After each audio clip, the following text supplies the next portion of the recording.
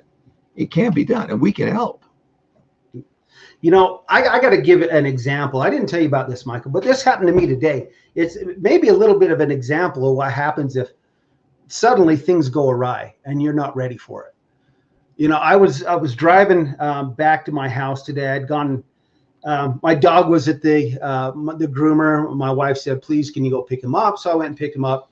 Driving home, got the window down. He's got his head out the window. I've got my window down, and all of a sudden I hear this little tick, tick, tick, like something's hitting the side of the door frame. And just as I turned and looked, I got stung underneath my chin. I had one that went down my shirt. I got stung multiple times on my chest. One went down my back. I got stung on my back, and then I went down in the bottom of the car, you know, down by my feet. I had shorts on, got stung on my legs, and I'm going crazy. I'm trying to swat these things, and I'm sure if anybody saw me, they thought, what is wrong with this guy? Because I was all over the road trying to swat these things, you know, about tossed my dog out the window, you know, and finally pulled over and jumped out and was shaking my shirt out, and these dang yellow jacket, these wasps, they're evil anyway. But I'll tell you what, I wasn't prepared for that. And I don't, well, maybe this is not a good analogy. I don't know who's going to be but regardless, you know, what should I have done? Maybe I should have thought through my training, well, pull over, put it in park, you know, make sure everything's safe and get out. No, I panicked, man. It's a good thing no one was coming the other direction, because I was all over the road, you know. It's funny, but it's also terrible. It sucked. It was horrible. God, where did they come from? I don't know. There must have been a little swarm or something right there in the middle of the road, you know. But it was, and there was probably got 4 or 5 in the car, and they all went to work on me. On you?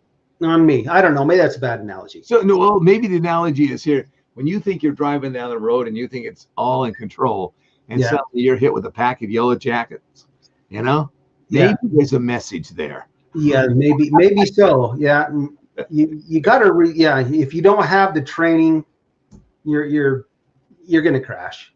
You're gonna have a bad moment out there. That's right. Yeah. Okay, very good. Yeah, so let's wrap it up here. Let's take it home. All righty. You know, thanks again, everybody, for being here with us today. You know, we have a great message and a great set of tools that we are more than willing and happy and excited about showing you and help you on to that next level, getting those skills and talents that not only going to improve your life, but going to improve the life of those that you work around and your organization. Everything about it is going to be something you're going to be able to take with you for the rest of your life. And that's a guarantee. Literally 100%. There's over 12,000 people in the database on some of our assessments, including 500 global CEOs. Here's the thing. The people who have used ILEC methods in coaching, 100% have shown an improvement, have improved, have succeeded. That's our track record. And we really are willing to help you develop those leadership skills and those cultural abilities for your organization. So look us up, executiveleadersactilec.com. And we hope to hear from you soon. And once again, thank you very much for joining us today. We'll see you soon. Take care and be safe. All right, folks. All the best to you. Bye for now. Bye-bye.